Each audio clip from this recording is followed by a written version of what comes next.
उच्च न्यायालयाच्या आदेशाप्रमाणे 6 फुटापर्यंतच्या सर्व गणेश मूर्तींचं विसर्जन केवळ कृत्रिम तलावात करण्यात येणार आहे, तर 6 फुटांपेक्षा जास्त उंचीच्या मूर्ती नैसर्गिक जलस्रोतात विसर्जित करण्यात येणार आहेत. त्यामुळे कृत्रिम तलावात व फिरत्या विसर्जन व्यवस्थेत वाढ करण्यात आलेली आहे. गेल्या वर्षीपेक्षा 1.5 जास्तीची विसर्जन व्यवस्था केली असून हरित विसर्जन ॲपही ठाणे महानगरपालिकेने तयार केले असल्याची माहिती महापालिका आयुक्त सौरभ राव यांनी दिली आहे. राज्य उत्सवाचा दर्जा मिळालेला गणेशोत्सव यंदाही दरवर्षीच्याच उत्साहाने साजरा करूया.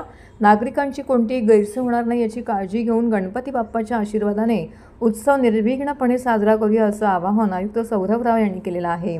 यावर्षी 23 कृत्रिम तलाव, 77 टाकी विसर्जन व्यवस्था, 15 फिरती विसर्जन केंद्र, 9 खाडीघाट विसर्जन व्यवस्था आणि 10 मूर्ती स्वीकृती केंद्र अशा एकूण 134 ठिकाणी विसर्जन व्यवस्था करण्यात आलेली आहे. खाडीघाट येथे फक्त 6 फुटाच्या वरील गणेश मूर्त्यांचं विसर्जन केलं जाईल असंही आयुक्तांनी नमूद केलेलं आहे. ठाणे महानगरपालिका क्षेत्रात गणेश मूर्ती विसर्जनाकरिता कृत्रिम तलाव आणि टाकी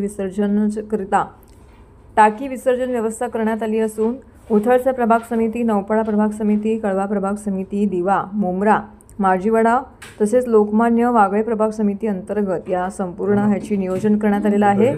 विसर्जनाच्या ठिकाणी 2 सत्रात मनुष्यबळाची व्यवस्था करण्यात येणार आहे. तसेच घाट विसर्जन स्थळी क्रेन आणि वाढीव बार्स ठेवण्यात येणार आहेत. तरी गणेश भक्तांनी विसर्जन स्थळी नेमण्यात आलेल्या कर्मचाऱ्यांना सहकार्य करावे तसेच विसर्जन स्थळी देण्यात येणाऱ्या सूचनांचं पालन करावं असंही आयुक्तांनी नमूद केलं आहे. हरित विसर्जन ॲपमुळे नागरिकांना त्यांच्या नजीकच्या परिसरात कुठे विसर्जन व्यवस्था आहे याची माहिती मिळणार आहे.